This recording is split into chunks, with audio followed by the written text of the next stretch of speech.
नमस्कार, जनता टीवी देख रहे हैं आप। मैं हूं आपके साथ वरुण गोयल।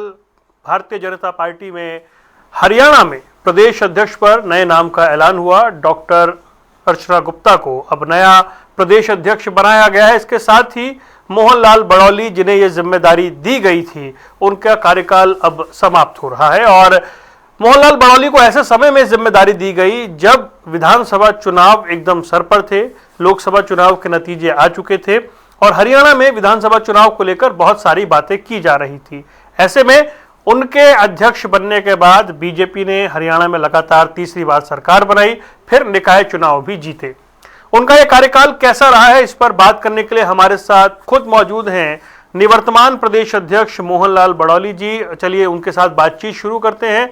मोहनलाल जी, बहुत बहुत स्वागत है जनता टीवी पर। बहुत बहुत धन्यवाद वरुण जी, आपका भी, आपके चैनल के दर्शकों को भी जय श्री राम जी। ये जो कार्यकाल आपका रहा, मैं शुरुआत वहीं से करना चाहता हूं। लोकसभा चुनाव में हरियाणा में बीजेपी की सीटें कम हो गई थी। विधानसभा चुनाव को लेकर बहुत तरह की बातें की जा रही थी। ये कहा गया कि हरियाणा में आज तक ऐसा नहीं हुआ कि कोई पार्टी तीसरी बार सरकार बना ले। एंटी इनकम्बेंसी और बहुत सारी बातें, तरह तरह के ओपिनियन पोल, उन सबके बीच में आपको जब जिम्मेदारी दी गई थी, आपको उस समय क्या लगा था और वहां से जो सफलता का पैमाना मिला, क्या आप अपने कार्यकाल की सबसे बड़ी उपलब्धि के तौर पर देखते हैं?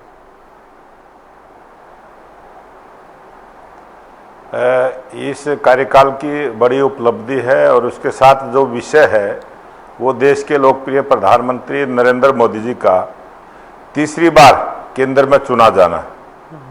और तीसरी बार जब देश के प्रधानमंत्री नरेंद्र मोदी जी के नेतृत्व में सरकार बनी है और उस समय विपक्ष का जो दुष्प्रचार था कि तीसरी बार एनडीए की सरकार नहीं आएगी, उसका असर था। और जिस प्रकार से उस समय विपक्ष अपने नैरेटिव को सेट करने में कामयाब रहा, जो हमारा नारा था 400 पार, उन्होंने उसको संविधान बदल देंगे इस प्रकार का एक भ्रम जनता के बीच में पैदा किया। कुछ वोटर्स उसके भ्रम में आए, जिसकी वजह से हमारा वोट परसेंटेज घटा और हमारी सीटें कम आई। जरूर एक मायूसी का दौर था और विपक्ष हैवी था, विपक्ष ने प्रचार भी किया था, लेकिन देश के लोकप्रिय प्रधानमंत्री नरेंद्र मोदी जी का नेतृत्व और हरियाणा की जनता का जो लगाव और प्यार प्रधानमंत्री नरेंद्र मोदी जी के साथ है, उसी का परिणाम था कि जो 2014 के अंदर हमारी 47 विधायक आए थे, 2024 में वही संख्या 48 पर, और 48 का बड़ा आंकड़ा था। और मैं आपको बताना भी चाहता हूं कि जब लोकसभा के चुनाव हुए तो उस समय भी 44 विधानसभाओं पर भारतीय जनता पार्टी की जीत हुई थी। भले ही हम 5-5 हमारे लोकसभा के सदस्य आए, लेकिन फिर भी 44 विधानसभाओं पर हम जीते थे और कांग्रेस पार्टी तो 42 पर जीती थी कुल।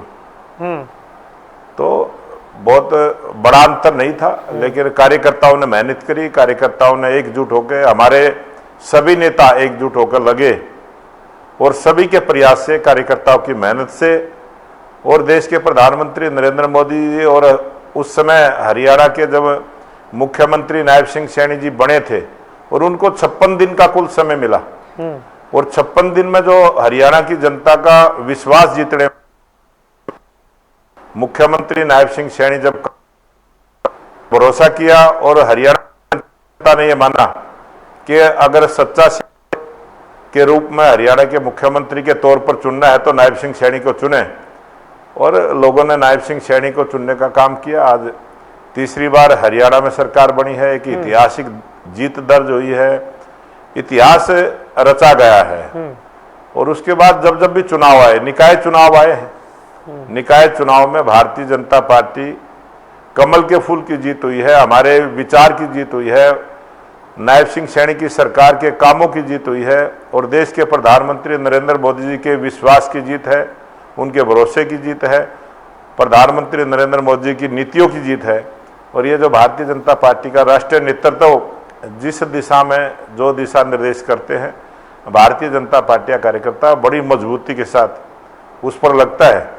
और जो हमारा संगठन का नारा है सेवा ही संगठन, भारतीय जनता पार्टी का कार्यकर्ता सेवा के माध्यम से जनता के बीच में रहता है और जो गरीब कल्याण की योजनाएं सरकार के द्वारा चलाई जाती है उन गरीब कल्याण की योजनाओं का आम आदमी को, जो समाज का गरीब से गरीब व्यक्ति है, उसको उसका लाभ मिले, इस सेवा में हमारे कार्यकर्ता लगे रहते हैं, हमारे नेता लगे रहते हैं। उसी का ये परिणाम है कि आज अभी जो निकाय के चुनाव हुए हैं इसमें भी भारतीय जनता पार्टी की प्रचंड बहुमत की जीत हरियाणा प्रदेश में हुई।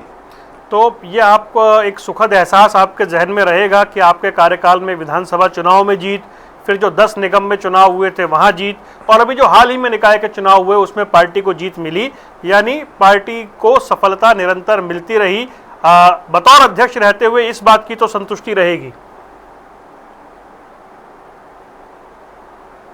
जी वरुण जी, ये तो खुशी का अवसर है और ये इस अवसर के अगर सच्चे कार्यकर्ताओं की मेहनत, कार्यकर्ता का एकजुट होकर काम करना और भारतीय जनता पार्टी के कार्यकर्ता और सरकार का तालमेल बहुत समन्वय के साथ हमारे हरियाणा के मुख्यमंत्री नायब सिंह सैनी जी ने जिस प्रकार से कार्यकर्ताओं को मान सम्मान देने का काम किया, जिस प्रकार से आम जनता को, बहुत सारे लोग ऐसे भी होते हैं जिन्होंने भारतीय जनता पार्टी को वोट नहीं दिया, उनको भी जब सम्मान करते हैं वही लोग बोलते हैं कि पीछे हमारे से जो गलती हुई आगे उस गलती को ठीक करने का काम करेंगे और हरियाणा प्रदेश में अगली बार भी नायब सिंह सैनी की सरकार बनेगी। एक चर्चा थी जब हरियाणा के विधानसभा चुनाव थे, आप तो राई से बतौर विधायक थे, आपने चुनाव नहीं लड़ा और जो आपकी प्रतिद्वंदी पार्टी थी उनके प्रदेश अध्यक्ष ने प्रदेश अध्यक्ष होते हुए चुनाव लड़ा, तो वहां ये कहा गया कि जी वो खुद चुनाव लड़ रहे थे तो पूरे प्रदेश पर कैसे फोकस करते। आपके लिए उस समय विधायक रहते हुए चुनाव ना लड़ना और प्रदेश भर में जाकर के उस कैंपेन को संभालना या पार्टी को लीड करना, क्या चुनौतीपूर्ण रहा या ये फैसला कि चुनाव नहीं लड़ना है मुझे? नहीं, ये नहीं चुनाव लड़ने का फैसला पार्टी के हित में रहा है।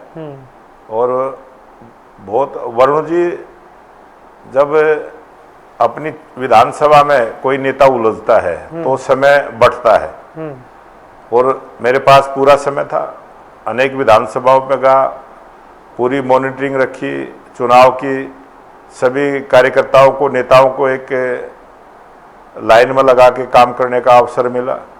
और जब हरियाणा प्रदेश में जिस प्रकार से मैंने चुनाव लड़ा, दिल्ली प्रदेश के भी प्रदेश अध्यक्ष ने इसी प्रकार से सभी सीटों पर काम करने का काम किया। नहीं, वो विधायक नहीं थे ना पार्टी, बड़ौली जी, वो विधायक नहीं थे, आप तो विधायक थे ना।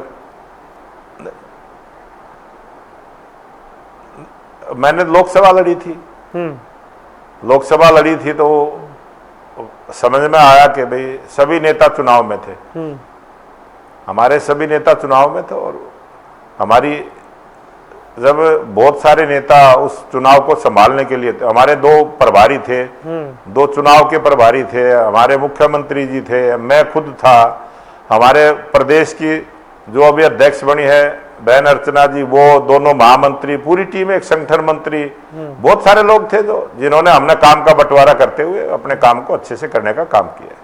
अच्छा, अपने कार्यकाल को बताएं, आपका कैसा अनुभव है इस कार्यकाल को लेकर, कामकाज को लेकर, जो संगठन की एक तरीके से कार्यकर्ता जो रीढ़ है उस तक कनेक्ट करना, उससे पहुंचना, उनकी समस्याएं सुनना, संगठन और सरकार के बीच में तालमेल जो है वो बैठा कर रखना, किस तरीके से हैंडल हुई ये चीजें?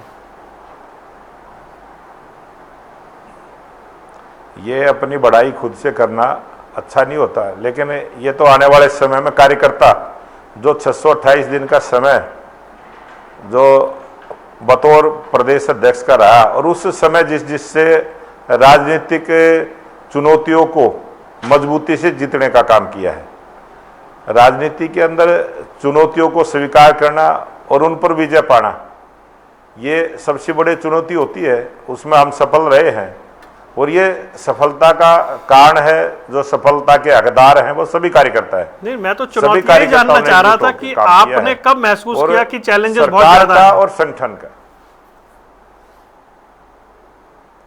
जिस समय चुनाव की घोषणा हुई और जब रिजल्ट आए लोकसभा चुनाव, और उस समय जो आपके मीडिया के भाई भी, कोई भी पत्रकार भी हमें ये नहीं कहता था कि सरकार बीजेपी की आएगी, वो सभी कहते थे कांग्रेस की आएगी।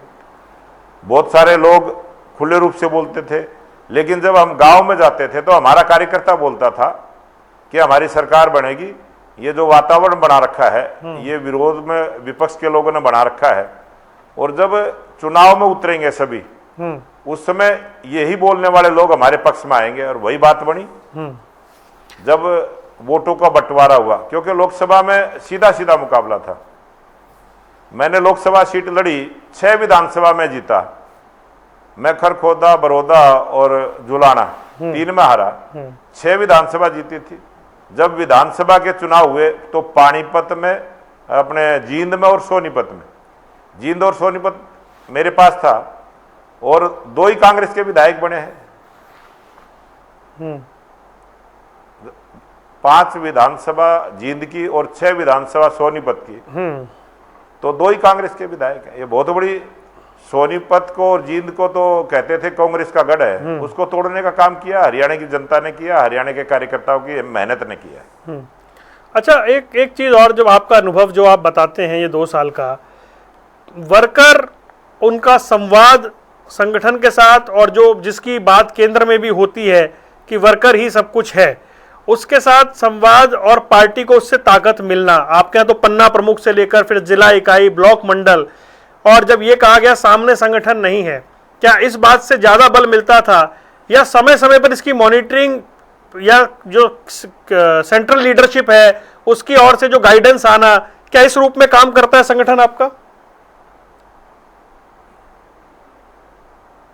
हमारा संगठन बिल्कुल अपना राष्ट्रीय नेतृत्व का जो मार्गदर्शन रहता है, जिस प्रकार के दिशा निर्देश रहते हैं, हम उस पर काम भी करते हैं। और इसमें बहुत बड़ा कारण तो कांग्रेस का घमंड था। कांग्रेस के नेता पूरे घमंड में थे, पूरी हवा में थे, उनकी गर्दन टेढ़ी नहीं होती थी। और कांग्रेस के लोग तो पहले से ही, चुनाव से पहले ही अपने आप को जीता हुआ मान के चल रहे थे। हमारे जो प्रत्याशी चुनाव लड़ रहे थे, वो चुनाव को चुनाव के तरीके से लड़ रहे थे, और कांग्रेस के नेता इतनी घमंड में थे, इतने हवा में थे कि वो वोटर को कुछ मानते ही नहीं थे। उनको तो लगता था वोटर तुम्हारे गुलाम हैं, वो अपने आप वोट देने का काम करेंगे। तो बहुत बड़ा अंतर था, व्यवहार का अंतर था, भाषा का अंतर था। जितने घमंड के साथ कांग्रेस के नेता वोट मांगने का काम किया है वो सबने देखा है, आपके कैमरे के माध्यम से आप सबने भी दिखाने का काम किया है। कांग्रेस के लोग तो बहुत घमंड में थे। बड़ौली जी, अगर मैं थोड़ा सा इतिहास खंगालूं, जो बीजेपी के प्रदेश अध्यक्ष रहते हैं, पार्टी पूरा ख्याल रखती है उनका, कोई राष्ट्रीय सचिव बनता है, कोई राज्यसभा सांसद बनता है। मैं अगल बगल के प्रदेशों में देखूं, जैसे भूपेंद्र चौधरी जी अभी, वो भी अब तो कैबिनेट मंत्री बन गए हैं। मोहनलाल बड़ौली जी की अगली पारी केंद्र में होने जा रही है या प्रदेश में ही राजनीति आगे बढ़ेगी? ये हमारा राष्ट्रीय नेतृत्व तय करता है। ये कैमरे पे जब हमारा कोई जिम्मेवारी होगी तब आपको पता चलेगा। और ये तो पहले से कोई बता नहीं सकता इसको। उनको भी जब मिली है तो वो जब समय आया तभी मिली, समय पे सारी चीजें मिलती। तो मतलब पार्टी नेतृत्व जो है, जो ड्यूटी देगा, जो जिम्मेदारी लगाएगा, मोहनलाल बड़ौली जी उसे निभाएंगे। हम एक कार्यकर्ता के रूप में, बीजेपी का कार्यकर्ता होना ही बड़े गौरव की बात है। और सबसे बड़ा, भारतीय जनता पार्टी का कार्यकर्ता बड़ा है, पद बड़ा नहीं है, कार्यकर्ता बड़ा है, इसलिए कार्यकर्ता का सम्मान है। अच्छा, अब एक बात इस परिवर्तन की कर लें कि 43 साल बाद एक महिला कार्यकर्ता को प्रदेश अध्यक्ष बनाया गया है। इस फैसले को आप किस तरह देखते हैं, किस सोच के साथ पार्टी आगे बढ़ रही है?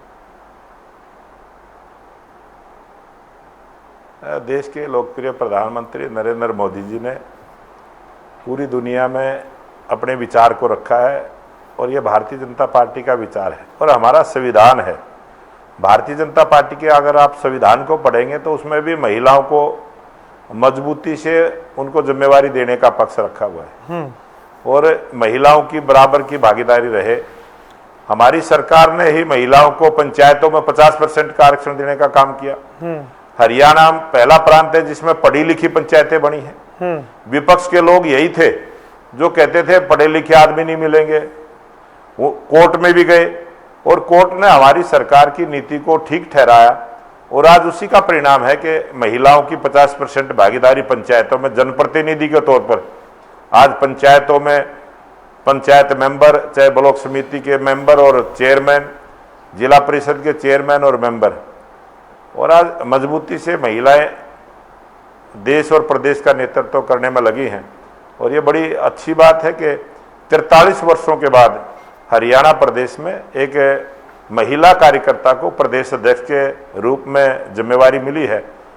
और ये देश के प्रधानमंत्री नरेंद्र मोदी जी ने जो महिलाओं को मजबूत करने का, महिलाओं को सशक्त करने का, महिलाओं को सम्मान देने की जो बात लाल किले से कही थी कि महिलाओं का सम्मान एनडीए की सरकार करेगी, किसानों का सम्मान करेगी, युवाओं का सम्मान करेगी और गरीब का सम्मान करेंगी, चारों वर्गों का सम्मान करने की बात जो लाल किले से कही थी, वो पहले प्रधानमंत्री हैं देश के जो नरेंद्र मोदी जी ने जो बात कही थी और उस पर अमल हमारी सरकार भी करती है, हमारी पार्टी भी करती है।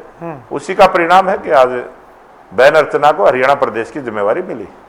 तो बड़ौली जी ये बताएं, आपके 2 साल के कार्यकाल की सबसे बड़ी उपलब्धि आप अभी, अगर मैं आपसे बात कर रहा हूँ एक कार्यकर्ता के तौर पर, निवर्तमान प्रदेश अध्यक्ष के तौर पर, मोहनलाल बड़ौली जी अपने कार्यकाल को याद करेंगे तो कौन सी उपलब्धि उनके जहन में रहेगी सबसे बड़ी?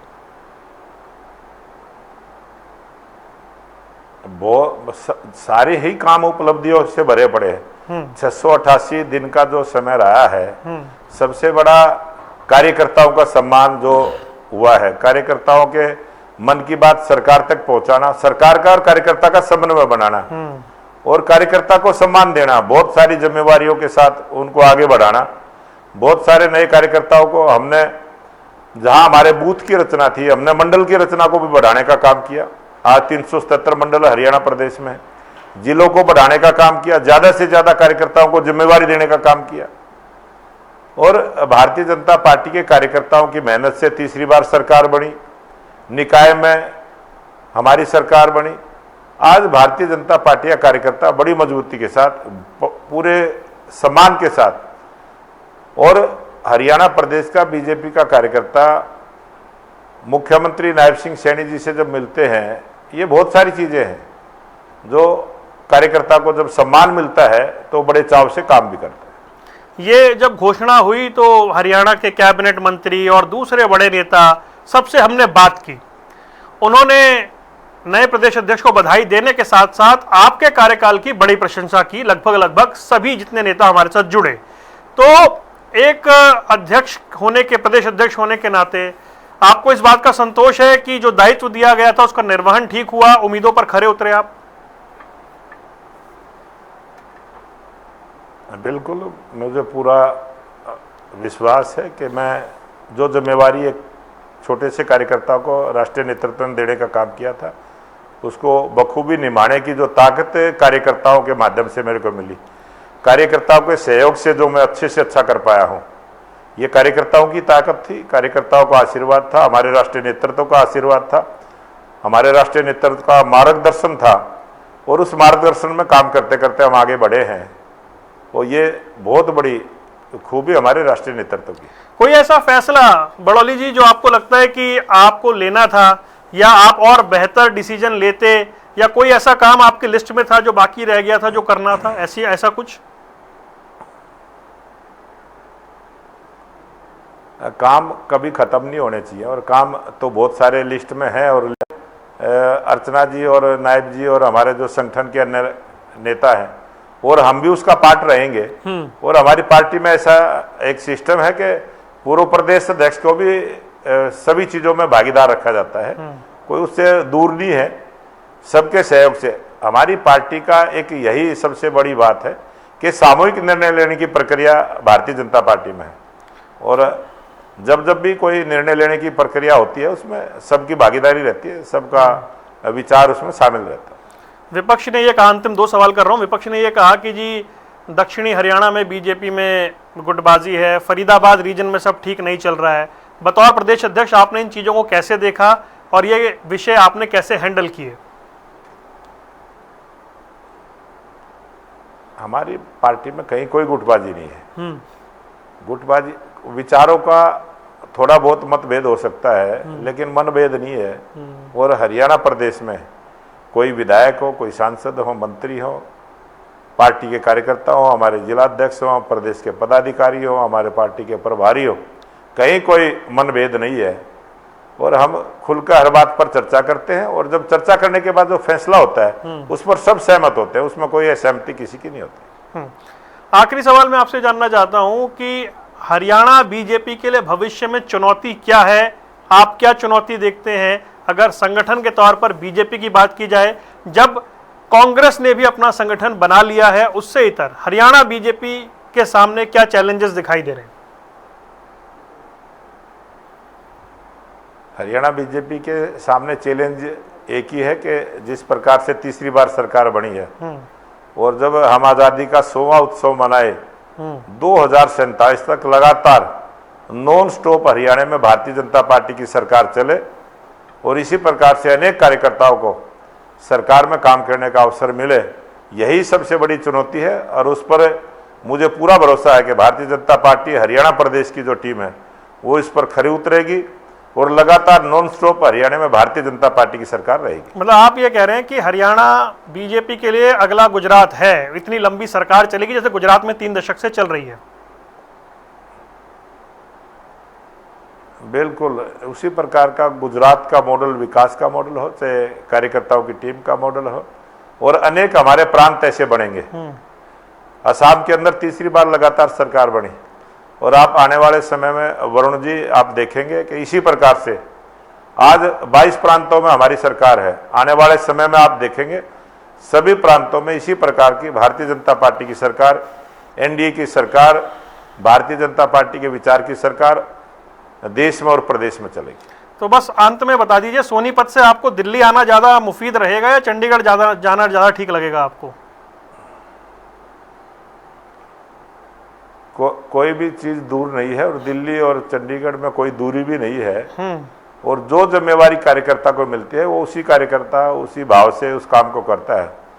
और ये फैसला जो हमारे राष्ट्रीय नेतृत्व का होता है, ये खुद का कार्यकर्ता का खुद का फैसला नहीं होता, ये हमारे राष्ट्रीय नेतृत्व का फैसला होता है। चलिए मोहनलाल बड़ौल जी, आपने बात की, समय निकाला और विस्तार से तमाम मुद्दों पर बातचीत की, आपका बहुत बहुत धन्यवाद।